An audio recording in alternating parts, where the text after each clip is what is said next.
Dear Diary, kepo buku kali ini ngomongin apa ya? Sekedar garis panjang gitu. Kalau lu nggak tahu mau nulis apa, lu garis panjang atau baru nulis lagi. Gue cakap gitu. Kalau misalnya bullet journal nih, mending pakai sketchbook yang tebal itu atau buku tipis aja gitu, buku sidul lah di buku Sinar Dunia gitu. Sinar Dunia, diinget aja lagi. Ketika lu bikin bullet journal gitu, lu udah bisa mulai mendeklater pikiran lu pelan-pelan kan. Mendeklater tuh apa ya, Ran ya? Gue cakap.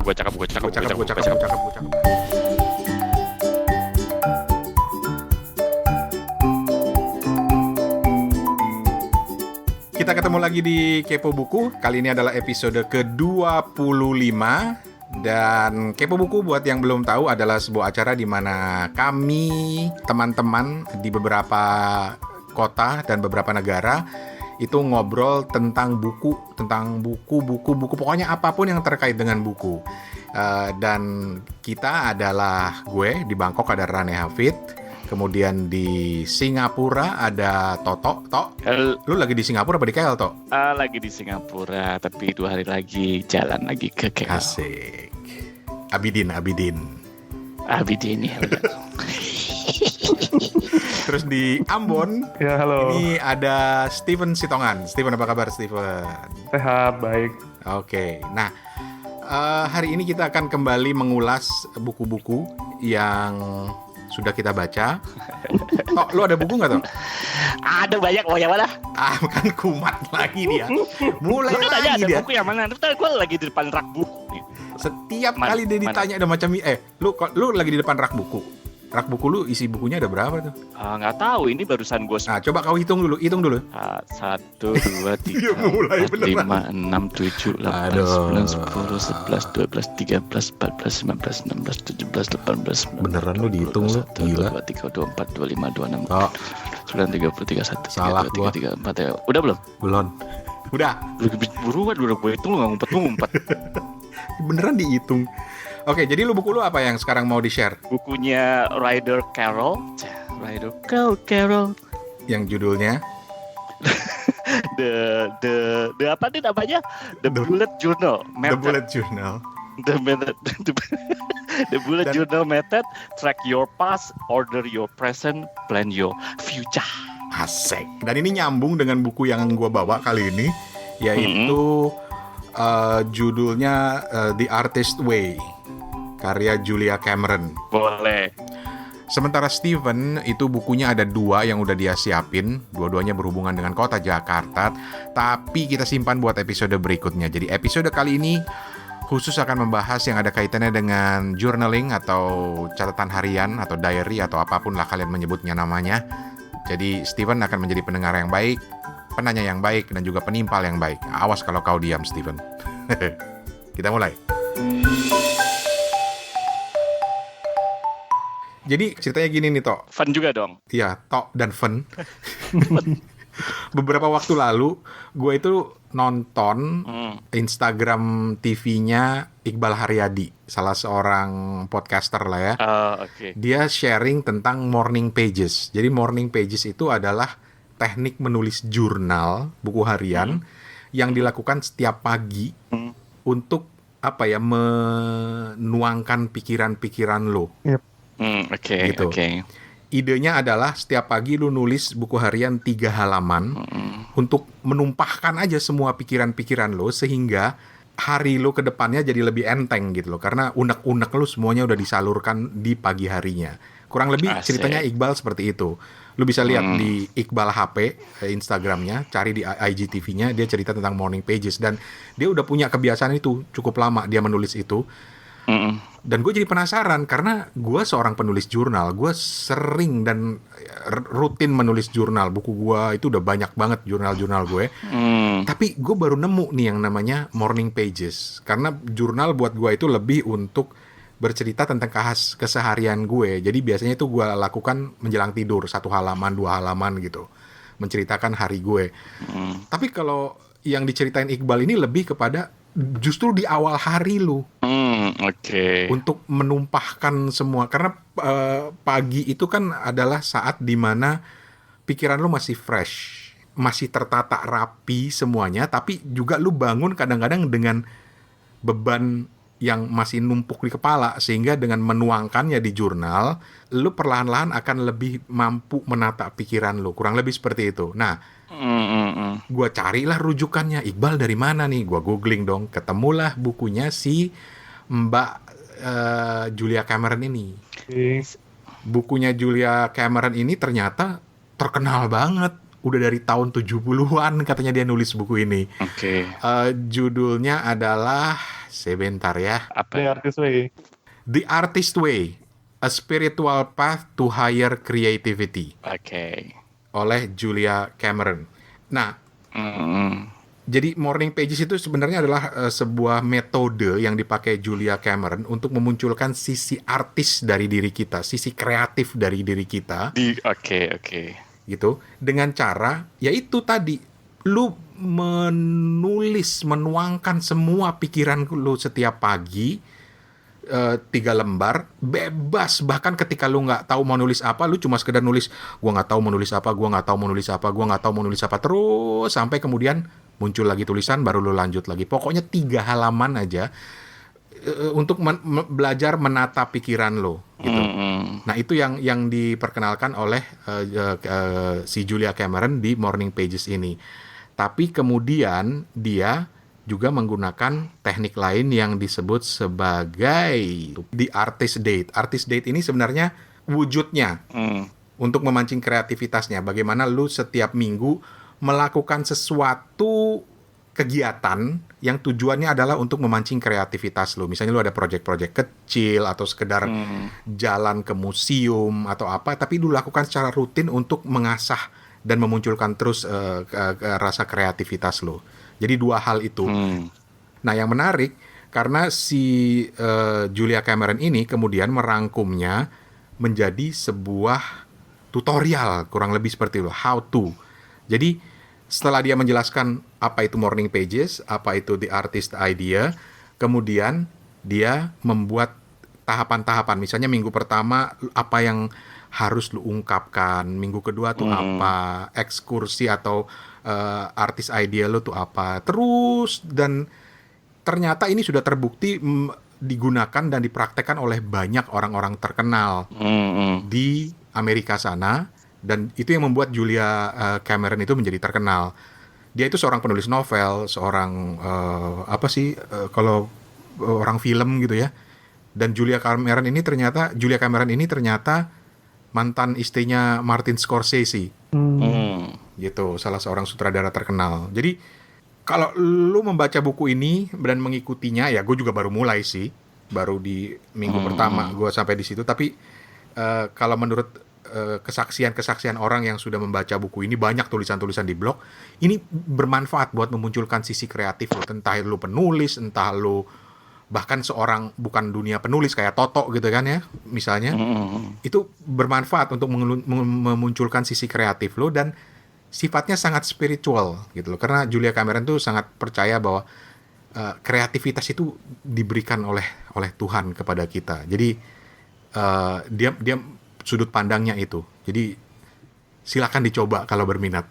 Toh buat gue pribadi, gue lebih tertarik untuk terlebih dahulu menerapkan yang namanya Morning Pages. Jadi gue sudah 3 hari ini kembali memulai. Jadi menulis buku hariannya bukan di malam, tapi di pagi. Bener-bener gue tulis apa aja ada. Katanya sih pelan-pelan lu akan mulai tertata lo tulisan lo, dan otak lo, pikiran lo juga udah mulai tertata. Gitu kurang lebih The Artist Way. Harus ditulis itu? Tulis. Gak boleh diketik? Nah, ini menarik. Jadi syaratnya adalah lu harus pakai pulpen dan kertas. Karena apa? Ya masuk akal sih. Jadi gini, logikanya adalah kalau lu pakai komputer atau ngetik lah ya. Kalau gue bilang mesin tik, ntar ketahuan tuanya lagi. Kalau lu pakai komputer, lu ketik, kecepatan lu lebih tinggi gitu loh. Jadi lu tidak memberikan kesempatan kepada otak lu untuk berpikir. Gitu sih katanya, logikanya. Sementara kalau nulis itu cenderung lebih lambat. Jadi memberikan kesempatan buat otak lu untuk menuangkan gagasan, menuangkan pikiran, dan sensasinya itu akan lebih lebih menarik. Udah nggak usah pikirin tulisannya kayak apa, nggak perlu pikirin runut apa enggak. Pokoknya itu adalah sebuah kegiatan spiritual yang harus lu lakukan di pagi hari. Tentu setelah selesai sholat buat yang muslim, atau selesai meditasi mungkin, atau apalah gitu. Lu melakukan itu selama sekitar 30 sampai 1 jam setiap pagi. Ya mudah-mudahan gue betah ngelakuinnya. Karena ternyata paling nggak, karena gue udah rutin nulis jurnal, gue bisa sampai 45 halaman. Walaupun Julia Cameron bilang 3 halaman aja. Oke. Gitu. Jadi biasanya apa yang lo tulis? Hari pertama misalnya, ya nggak boleh sih Contoh. sebenarnya. Jadi Nggak boleh di-sharing ya? Nggak boleh sharing. syarat utamanya itu lu nggak boleh melihat apa yang lu udah tulis paling nggak selama 1 minggu ke depan. Tapi yang gue Kan masih gue nggak ingat, nyuruh lo ngeliat. Yang lo inget aja gitu. yang diingat aja ya. Ya gue mulai dengan, misalnya beberapa hari lalu, gue mulai dengan menulis gue bangun pagi, apa yang gue rasain. Oh iya. Apakah gue bangun kepala gue pusing? Jadi gue inget ya, kalau gue nggak salah gue nulisnya, ini bangun tidur kepala gue pusing banget sih. Kayaknya banyak banget kerjaan, padahal ini udah hari Kamis, besok udah Jumat, deadline masih banyak, segala macam tuh. Gue terus aja pokoknya gue unak-unak. Mulai dari urusan kerjaan, urusan pribadi, urusan mimpi yang gue alami malam itu. Pokoknya gue tulis aja semuanya. Gitu. Udah kebiasaan aja. Karena buat gue, kalau gue nggak curhat gitu, gue kayaknya tidur tuh nggak pules gitu loh. Nah kalau ini sekarang gue balik, jadi agak terganggu rutinitas gue karena gue pindah ke pagi. Oke. Tetapi ya enak juga sih, dalam artian setelah gue tumpahin semua, ya gue merasa pikiran gue lebih tertata gitu, lebih oh iya ya, gue bisa lebih fokus. Oh kalau ini nih, misalnya hari ini nih gue ada meeting sama klien sampai 3 meeting, jadi gue bisa lebih menata, oh apa yang harus gue prioritaskan paginya. Dan sepanjang perjalanan gue ke kantor, otak gue jalan terus tuh, oh gue harus begini gitu. Kurang lebih seperti itu sih. Keren. Lu berdua nulis jurnal nggak sih? Enggak. Nggak. Dulu gue sempet nulis tapi berhenti. Kalau angkatannya Toto, gue rasa nulis jurnal gara-gara ini ya, catatan si boy ya. Kagak, gue mulai nulis jurnal gara-gara Dougie Hauser. Apa sih? Dougie Hauser. Karena banyak kan tokoh-tokoh di budaya populer itu yang digambarkan menulis jurnal kan. Iya memang. Dulu gue sih gak nulis gitu ya, dalam artian gue suka coret-coret gitu ya, tapi nggak continue sih sebenarnya kalau gue. Jadi ada di buku gitu, bukunya juga nggak selalu gitu. Kadang-kadang gue sih termasuk orang yang suka doodling dalam artian bukan gambar ya. Ya coret-coret gitu, tahun segini gue harus begini. Jadi goal setting tuh gue punya, tapi itu scattered gitu. Gue nggak punya dedicated book, gue nggak punya ini, dan gue nggak punya waktu khusus sebenarnya kalau gue pribadi gitu. Jadi kapan aja gue mikir harus gue mencurahkan ini, ya ada kertas yang ada buku yang ada. Jadi kadang-kadang orang bilang nih, lu ambisius banget sih. Tiba-tiba temen gue ngeliat buku catatan gue, di balik tuh gue lagi coret-coret banyak gitu. Gue mau begini gini gitu. Jadi seakan-akan rahasia gue, karena gitu kebiasaan gue. Jadi gue nggak punya satu dedicated book yang ini buku gue ya, diary, atau kalau dulu diary ada gemboknya. Coba masih ada nggak sih zaman sekarang? Ada gemboknya. Zaman dulu kan ada tuh ya gitu, yang kayak gitu. Tapi cewek-cewek gitu. Nah gue sih nggak ada. Oh nggak digembok ya? Tapi bukannya Mas Toto nih bikin bullet journal ya? Bullet journal ya, nanti ada bukunya ya kan ya, yang bakal kita bahas. Kalau bullet journal sih sebenarnya nggak journaling dalam artian yang Nani bilang gitu, nggak dalam artian quote unquote ya diary gitu. Dear diary Gitu. Bullet journal itu pada dasarnya lebih ke arah lu tuh kayak apa ya? Apa sih? Organizer lah gitu. Ya, setting agenda. Dan daripada lu pakai agenda yang udah jadi lah, bikinlah bullet journaling gitu, karena itu untuk mengorganize mind lu sendiri. Betul. Gitu. Kita akan pindah ke bullet journaling nanti, tapi morning pages dengan bullet journaling itu prinsipnya adalah menata pikiran lo kan ya, lo.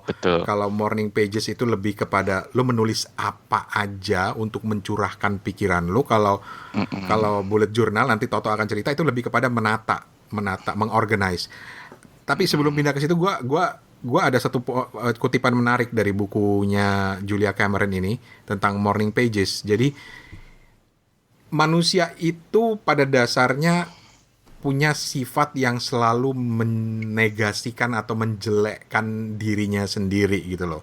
Misalnya gue baru bikin ini, terus gue baru bikin podcast lah katakanlah sebagai seorang podcaster, terus gue mikir kayaknya podcast gue jelek deh. Kenapa gue harus ngomong ini? Kenapa harus ngomong itu? Jadi Julia Cameron tuh percaya bahwa manusia itu punya sensor dalam diri dia yang selalu mencegah dia untuk menjadi kreatif. Selalu ada. Makanya dia nulis di ini poin yang gue suka dari buku ini. Dia bilang, the point is to stop taking the sensor as the voice of reason. Jadi jangan sampai kita menganggap sensor di dalam diri kita ini sebagai sebuah hal yang benar, sebagai sebuah logika yang benar gitu. Karena dia lanjut nulis. Jadi dia bilang, the point is to stop taking the sensor as the voice of reason and learn to hear it for the blocking device that it is. Morning Pages will help you do this, dia bilang. Jadi, Morning Pages are non-negotiable. Never skip or skimp on Morning Pages. Jangan pernah lu ngelewatin rutinitas ini. Your mood doesn't matter. Mood lu tuh nggak penting. Karena gue pernah ada masa ketika jurnal gue itu gue bakar akhirnya jurnal itu karena kok ngeluh mulu gue di situ gitu loh. Padahal sementara kalau Morning Pages itu intinya, nih gue lanjutin lagi tulisannya, dia bilang, the Morning Pages will teach you to stop judging and just let yourself write. Oke. Jadi dia memaksa lu untuk, lu udahlah, lu jangan bikin penilaian dulu gitu. Pokoknya tulis aja dulu. Lama-lama lu terbiasa untuk mengeluarkan semuanya dan perlahan lu bisa menatanya. Itu kurang lebih Morning Pages. Jadi ini teringat. Gue jadi ingat sama satu pola yang pernah gue pelajari dulu yang disebut sebagai free writing. Sama, untuk memunculkan kemampuan menulis lu, untuk mencegah terjadinya writer's block. Ya lu nulis aja gitu. Lu nulis aja, bahkan ketika lu bilang lagi nggak ada ide nih, lu tulis aja pokoknya apa. Cuma kalau free writing itu, yang gue ingat itu dibatasin dalam hal waktu. Misalnya 5 menit. Lu nulis apapun 5 menit.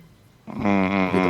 Itu lu buat sebagai rutinitas. Wah, segala macam, walaupun lu cuma sekedar garis panjang gitu. Kalau lu nggak tahu mau nulis apa, lu garis panjang atau baru nulis lagi. Gue cakap gitu. Tapi dia mengajak kita untuk udah, lu nggak boleh menilai dulu. Yang penting lu nulis dulu gitu. Itu Morning Pages.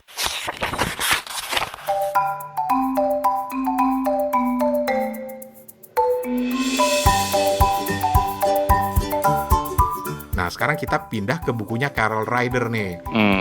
Gue juga udah baca bukunya karena dia ini. Lo punya bukunya? Udah baca gue udah baca karena gue tertarik untuk nyoba gitu. Tapi ntar gue jelasin deh kenapa bullet journal itu nggak cocok buat gue. Tapi sebagai latar belakang yang gue udah tahu ya, nanti Toto nerusin. Carol Ryder ini nulis menggunakan pola bullet journal itu berangkat dari pribadi dia. Jadi dia itu punya penyakit atau apa yang namanya attention deficit disorder. Betul. Yang membuat dia selalu kesulitan belajar. Dia nggak bego, cuma dia itu nggak bisa fokus. Sehingga dengan metode bullet journal itu membuat dia jadi lebih fokus gitu. Nah, lu lah Tok. Lu kan waktu itu gue tanya, udah ada yang nyobain bullet journal belum? Terus Toto bilang, gue udah. Jadi gue jadi bullet journal ini ya, gue tuh tahu dari teman gue sebenarnya. Kalau nggak salah ada webnya. Jadi sebelum gue ada buku ini, kalau nggak salah janjian buku ini terbit setelah dia bikin webnya ya. Ada buku bullet journal dan ini itu sebenarnya nggak macem-macem gitu. Bullet journal tuh apa sih dulu? Awalnya gue taunya pokoknya lu bawa notebook, pulpen gitu ya. Dan bullet journal tuh ya bulat-bulat bener-bener lu bikin kotak sendiri gitu, terus apa gitu kan. Terus misalnya task list. Sekedar itu sebenarnya. Ini sih gue udah lakukan, gue bilang kayak gitu kan. Dan ternyata belakangan itu banyak banget ternyata kalau lu di Instagram ya. Lu mungkin kalau yang mau ngepoin Instagram gue tuh follow banyak banget orang ngomongnya apa? Bujo. Iya, bujo ya. Ngomongnya bujo. Banyak banget gitu. Dan orang tuh menerapkan ini ternyata banyak gitu. Nggak berbagai macam profesi. Gue nemuin polyglot bikin bullet journal. Gue nemuin teacher with a plan, itu salah satu akun Instagram yang gue ini, dia juga bikin namanya bullet journal. At the end sebelum gue baca buku ini ya, gue akhirnya nemuin bahwa sistem apa ya, bukan journaling sebenarnya, sistem organizer yang lu punya itu sebenarnya pada intinya adalah mendeclutter your mind kan, tapi dengan format lu sendiri gitu. Gua bisa jadi punya format yang berbeda dengan Rani gitu karena stylenya beda. Kalau lu tadi bilang mungkin lu nggak cocok buat lu gitu. Kalau gua sedikit banyak cocok karena gua udah coba dulu ya berbagai macam organizer gitu sampai dari zamannya dulu yang apa sih, dulu di Jakarta tuh ada organizer yang gue bisa beli terus ada refillnya segala macem tuh. Gue jemput merek ya, kalau nggak salah dulu dikeluarin sama Datacraft kalau nggak salah. Yep. Lu inget ya? Ingat. Itu juga gue nggak cocok pakai itu. Tapi begitu gue pakai bullet journal, ketika gue bikin gitu ya, ternyata itu cocok buat gue gitu.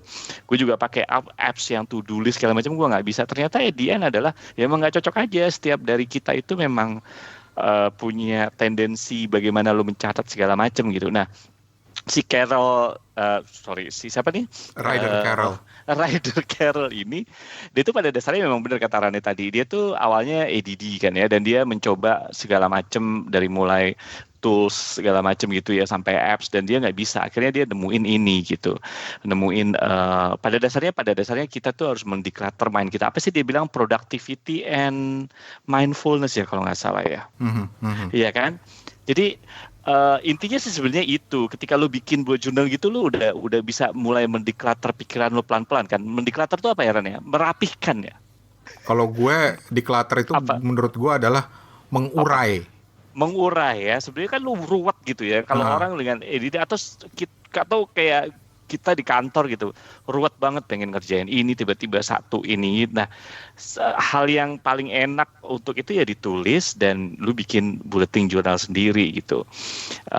Karena lu akan mengurai apa yang penting, apa yang enggak gitu, dan bagaimana pentingnya itu tergantung lu gitu. Jadi ada sih di buku ini juga guidance bagaimana, mungkin lu bisa cerita juga sih Ran, guidance bagaimana. Tapi gue sendiri pribadi nggak ngikutin kan. Jadi karena gue udah duluan praktek, gue ngeliatin orang-orang bikin, jadi gue dapet ide orang-orang bikin bullet journal dan gue buat bikin bullet sendiri gitu. Nah di buku ini ya ada sih. Jadi buku ini tuh sebenarnya kalau lu lihat ya, masuk ke bukunya aja ya. Pertama itu pasti ada why-nya gitu kan ya. Ada kenapa sih ada bullet journal. Most likely sama lah seperti yang gue bilang tadi. Tapi juga ada sistemnya. Sistem itu sebenarnya ngasih lu ide aja sih sebenarnya kalau menurut gue ya. Gimana lu bikin topicsnya, gimana lu bikin bulletnya, gimana lu bikin misalnya kayak nyatet event kayak gitu-gitu kan. Terus nanti ada juga bagian yang kalau lu suka yang indah-indah dan gua tidak gitu, adalah bagian di artnya gimana gitu. Tapi itu sebenarnya prinsip-prinsip aja gitu, prinsip-prinsip bagaimana lu bisa menerapkan bullet journal ini gitu. Kalau menurut gue ya, dari baca buku ini. Yep. Gue sih gak menerapkan 100% di buku ini ya, karena bagi gue bagi gue ternyata cukup membebaskan ketika ada orang bikin diary sendiri dan banyak contoh-contohnya, dan itu menurut gue trial and error aja sih, mana yang cocok buat lu kalau menurut gue sih. Yap. Intinya sebenarnya gini, ada indeks, ada daftar isinya, terus ada future log. Itu nggak usah pikirin tanggalnya kapan, pokoknya tulis aja. Kawin Januari. Kawin, udah gitu. Nikah, iya nikah, gitu loh. Kenapa kawin ini jadi contoh ya, gitu. 2, apa lagi? Bikin toko buku fisik. Yang kedua, gue bilang kawin yang kedua. Kawin yang kedua, lu jahat lu. Bikin toko buku fisik, menata inventory gitu, itu masuk di future log. Misalnya. Di halaman keduanya. Nah, kemudian ada monthly log. Monthly log itu ya bulanan, agenda lu per bulan tuh apa gitu ya. Kalau future log itu lebih kepada acak aja apa yang lu tuju. Monthly log itu bulanannya. Terus ada daily log, ini yang penting, setiap hari apa yang lu tulis di situ. Kalau catatan itu lu kasih tanda strip. Kalau event atau kegiatan itu tanda bulat. Kalau task itu atau to do itu titik gitu loh. Kalau sudah selesai dicoret atau kasih tanda silang. Nah yang terpenting dari bullet journaling itu adalah migrasi, memindahkan. Jadi setiap hari lu lihat hari ini apa yang udah selesai, coret, yang belum coret, lu migrasi, pindahkan ke hari berikutnya. Pada saat yang sama, lu ke belakang ke indeks untuk memberikan misalnya, oh hari ini misalnya 15 September 2019, lu masukin di situ 15 September, ada di halaman berapa. Bahkan sampai halamannya aja lu harus tulis manual semuanya kan. Jadi benar-benar melatih lu untuk aktif menulis dan menuangkan pikiran gitu. Ya betul. Jadi, selalu di-copy lagi. Di-copy lagi. Jadi itu membuat lu aktif terus mengorganisir kehidupan lu setiap hari, setiap malam. Dan nanti di penghujung tahun misalnya, lu tinggal lihat tuh halaman pertamanya tuh lama-lama keisi tuh indeksnya. Jadi menariknya di situ. Indeksnya keisi, jadi lu tahu, oh proyek ini di halaman berapa ya? Oh halaman 3, halaman 6, halaman 12 misalnya gitu. Jadi lu bisa terus ikutin perkembangannya. Itu jadi dia mengorganisir pikiran. Nah, polanya ini kemudian diterapkan, bahkan kemudian di copyright gitu ya. dan dia kemudian menjadikannya sebuah sebuah ide, sebuah gagasan yang dilempar di Kickstarter untuk mendapatkan dana, dan akhirnya dia menjadi pelatih bullet journaling gitu. Dan banyak banget buku di luar sana yang didedikasikan kepada bullet journaling. Iya betul. Tapi gue nggak cocok. Kenapa lo nggak cocok? Gue bukunya Carol Ryder ini gue habiskan dalam 2 hari aja toh, saking penasaran. 2 hari saking penasarannya, karena pekerjaan gue sekarang itu gila-gilaan, tumpang tindih gitu loh, banyak banget. Jadi gue perlu mengorganisir, tapi ternyata kalau gue pakai aplikasi di iPhone atau di Outlook, kalau kantor gue kan pakai Outlook tuh, itu nggak bisa gitu loh. Remindernya nyala, tetap aja gue lupa. Tapi masalahnya bullet journal ini jadi nggak cocok buat gue. Gue merasa ya, gue udah nyoba lah sekitar 2 minggu gue nyoba gitu ya. Karena gue tipe penulis jurnal yang bercerita, menggunakannya itu untuk mencurahkan pikiran. Oke. Bukan untuk mengorganize. Jadi akhirnya gue kembali lagi lah kepada aplikasi di handphone gue yang memang dari kantor gitu loh, aplikasi kantor. Gue sempat pakai Trello, gue sempat pakai Google Calendar. Sekarang gue lagi pakai Microsoft To Do yang paling baru.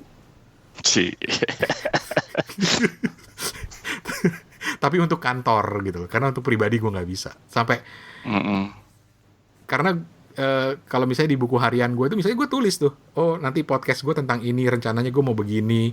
Gue lagi sedang membuat proyek pribadi sekarang untuk nge-revamp misalnya Suarane Podcast yang gue targetkan bulan Oktober nanti, minggu kedua itu sudah mulai launching. Itu gue tulis gitu, tapi nggak bisa dalam bentuk bullet journal tuh, gue nyerah. Terus terang gue nyerah. Kenapa? Karena gue kurang rajin. Gue nggak bisa. Okay. Atau memang gue dasarnya orang yang nggak bisa organize ya. Gue orang otak, kalau otak kreatif tuh kiri apa kanan sih? Otak artis tuh, otak seni otak tuh kanan. Gue mungkin orang otak kanan, bukan orang otak kiri gitu. Kalau Toto kan orang otaknya kiri semua tuh. Orang gila. Orang gila. Gitu. Itu sih kenapa. Tapi kalau lu tertarik, lu coba deh bullet journaling. Atau lu gabungin model bullet journaling dengan journaling yang lebih panjang. Itu kenapa enggak? Karena pada akhirnya bebas kok kita berimprovisasi. Intinya kan sebenarnya mengorganize otak kita kan. Pikiran. Iya betul. Gitu. Yap. Ini aku mau tanya aja sih untuk Mas Toto.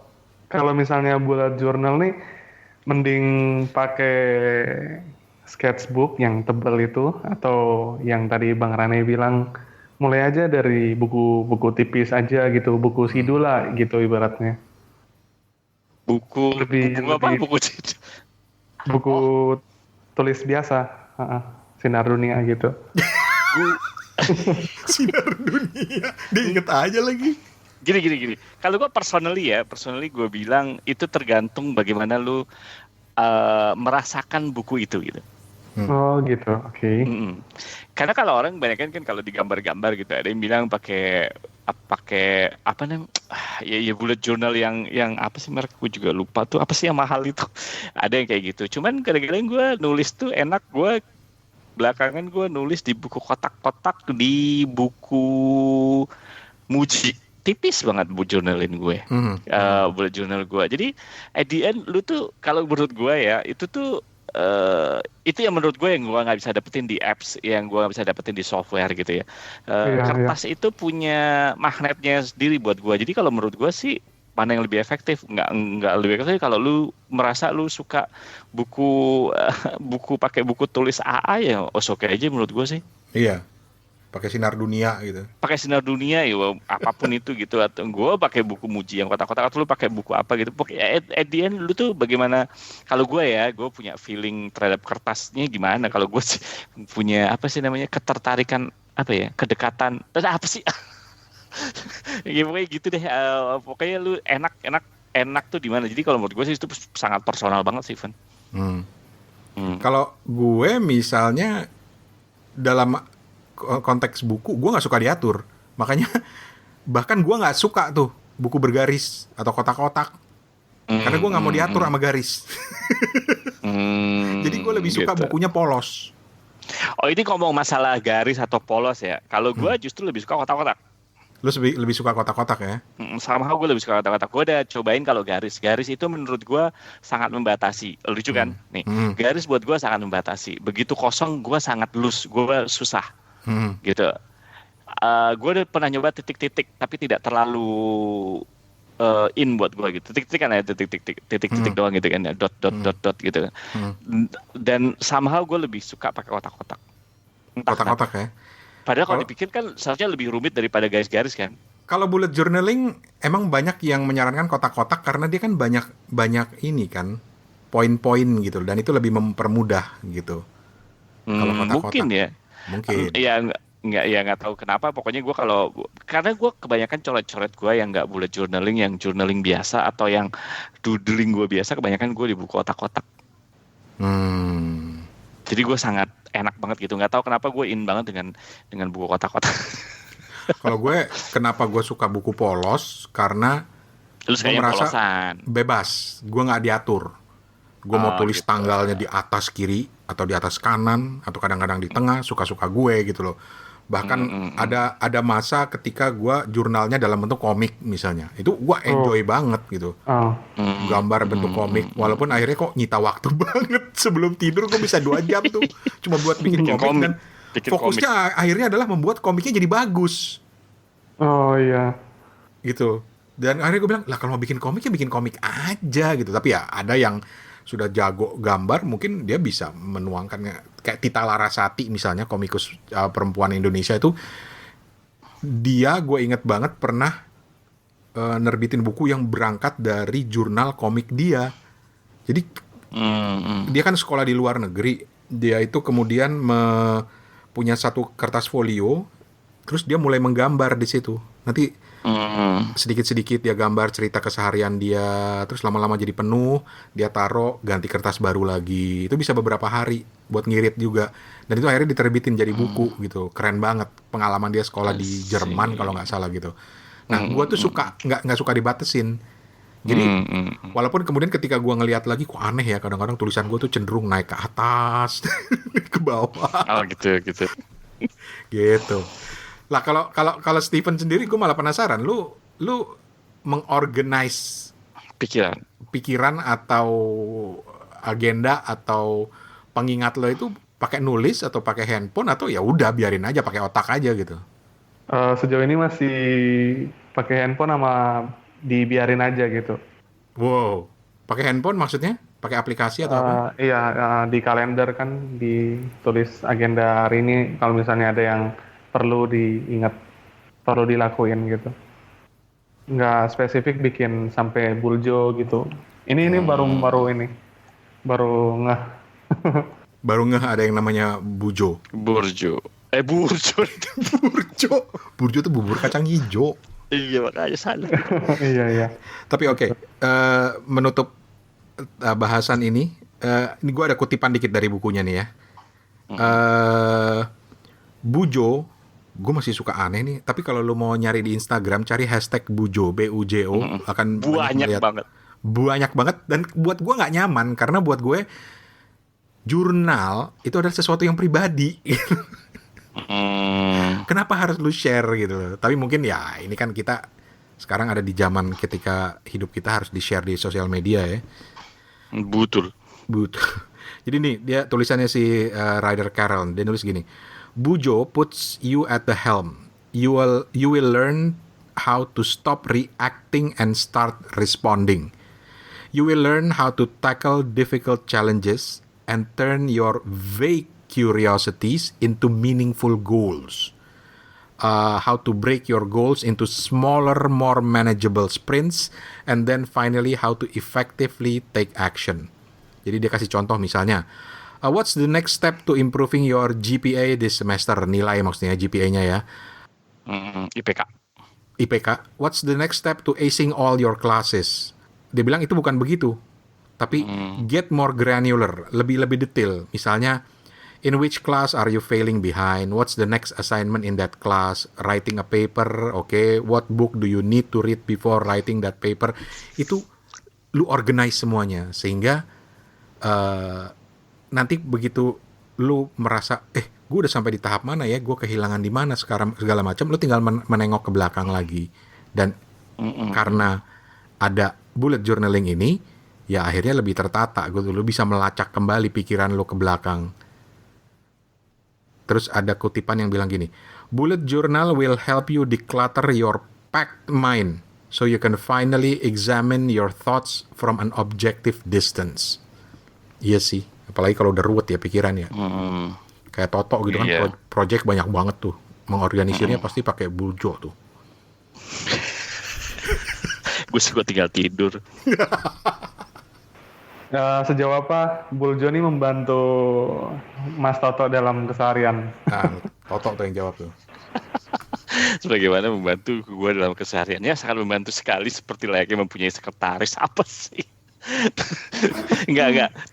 Ya enggak sih, pada dasarnya gini, pada dasarnya apapun format yang lu tulis ya, apapun format yang lu pilih, kalau menurut gue pribadi, ketika lu menuliskan itu lu sudah menata pikiran lu sebenarnya, kalau menurut gue gitu.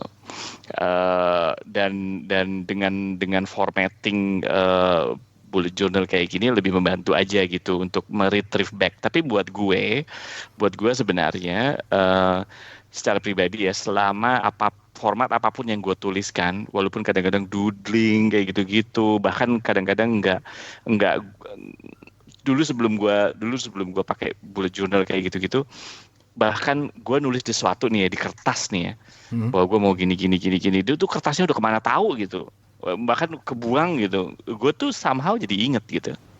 Somehow tuh udah terorganize kalau gue ya. Jadi karena banyak pikiran yang ada di kepala ini mau ini, ya udah tulis aja gitu. At the end, apakah gue akan mentik itu sebagai sudah gue kerjakan apa enggak? Biasanya enggak, karena gue itu jadi inget somehow kayak gitu-gitu. Ketika gue mempelajari sesuatu gitu ya, apapun itu, mau ilmu sosial apa yang lebih eksak itu kayak matematik, gue memang harusnya nulis, gue ngerangkum kayak gitu-gitu, dan kalau gue gitu ya personally. Jadi kalau lu bilang membantu apa enggak, buat gue it's just a formatting ya pribadi ya, buat yang para hardcore hardcore believer of Bujo ya, gue jangan dibully ya.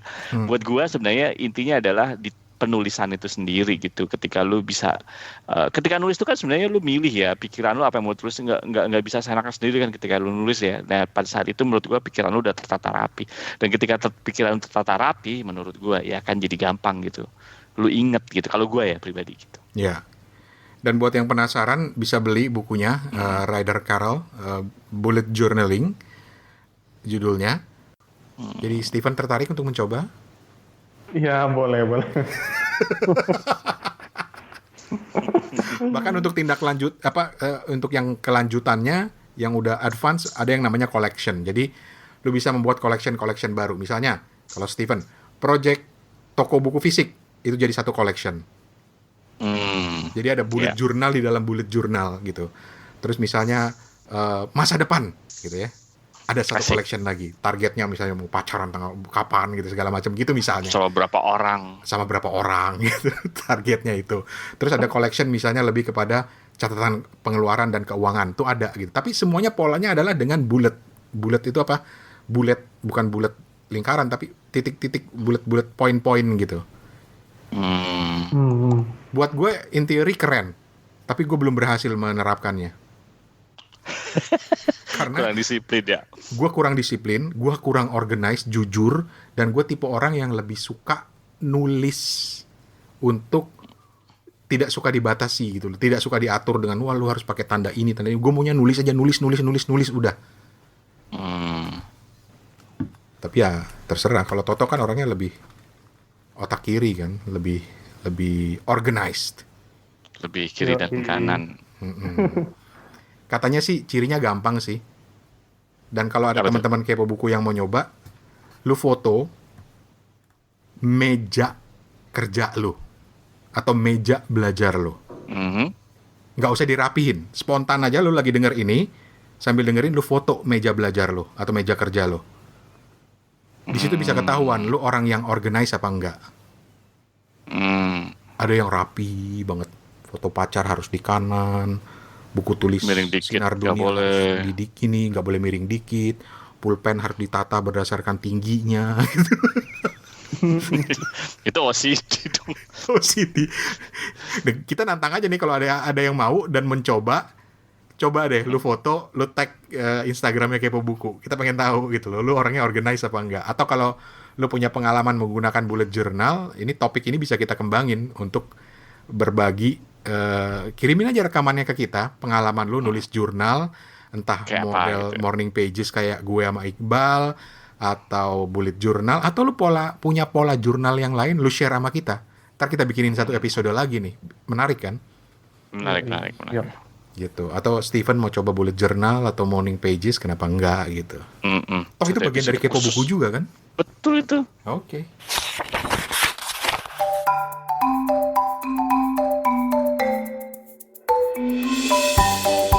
Oke, terakhir di Kepo Buku kita masih ada tantangan atau giveaway yang seharusnya kita umumin di episode ini, tapi kayaknya kita perpanjang aja ya, Tok ya, Fen ya. Iya boleh. Satu Iya, minggu betul, lagi deh. betul. Satu minggu lagi. Satu minggu lagi. pilihnya. Ada 2 buku yang akan kita share ke teman-teman atau kita bagiin ke teman-teman, yaitu yang pertama bukunya Reda Gaudiamo, Nawila. Ini petualangan seorang anak kecil yang menarik banget, dan Reda itu jago banget, Mbak Reda itu jago banget menokohkan si anak kecil ini. Yang kedua ada Anissa Ihsani, judulnya Mencari Simetri. Ini katanya lagi hype banget nih di kalangan para penggemar Metropop. Buku ini akan kita bagi kepada siapapun dengan aturan mainnya. Lu inget nggak, Tok? Lu ngomong harga lagi gua aja. Harga apa sih harga? Nggak, karena di episode lalu kan lu bilang berapa total harga buku yang sudah. Kagak, Oke. itu buku-buku tulis aja ada berapa buku dan berapa jumlah halamannya total. Nah, kan intinya seperti simpel. Udah berapa buku yang pernah kita ulas gitu. Dari season 1 2018 sampai sekarang sudah berapa buku yang kita ulas? Dari season 1 ya, dari pilot project, dari pilot episode ya, dihitung ya. Sebenarnya gampang aja sih, lu lihat di websitenya aja karena semuanya ada di website, sampai buku yang dibaca juga ada gitu loh. Jadi lu bisa lihat di situ. Iya, Nah, bener-bener. udah ada yang ngirim itu dengan Excel sheet loh. Dia jabarin episode segini, sekian buku. Keren, Gila, keren banget tuh. Keren banget. Jadi angka yang paling dekat untuk menunjukkan buku, berapa jumlah buku yang kita ulas, nanti akan kita undi untuk mendapatkan kedua buah buku ini. Betul. Kirimnya ke Instagram, bisa DM di Instagram Kepo Buku @kepobuku, bisa ke email suarane@gmail.com, atau ke handphone 087878505012. Handphone siapa itu? Hah? Handphone siapa? Itu handphonenya Juragan Salak di Condet. Dan kita masih tunggu review-reviewnya yang dalam bentuk rekaman. Kirim aja ke email suarane@gmail.com atau ke WhatsApp lewat voice note WhatsApp di 087878505012. Cuma udah ada beberapa orang yang iseng nyoba nelpon ke nomor itu. Terus lo angkat? Ya enggak lah, gue di Bangkok. Ya kali-kali. Roaming cuy. Apa? Mendingan lu WhatsApp aja deh. WhatsApp aja, WhatsApp. Nomor itu cuma aktif di WhatsApp, nggak bisa ditelepon. Telepon WhatsApp dong. Telepon WhatsApp boleh lah. Kalau gue lagi nggak sibuk, gue angkat. Halo, Tata nih.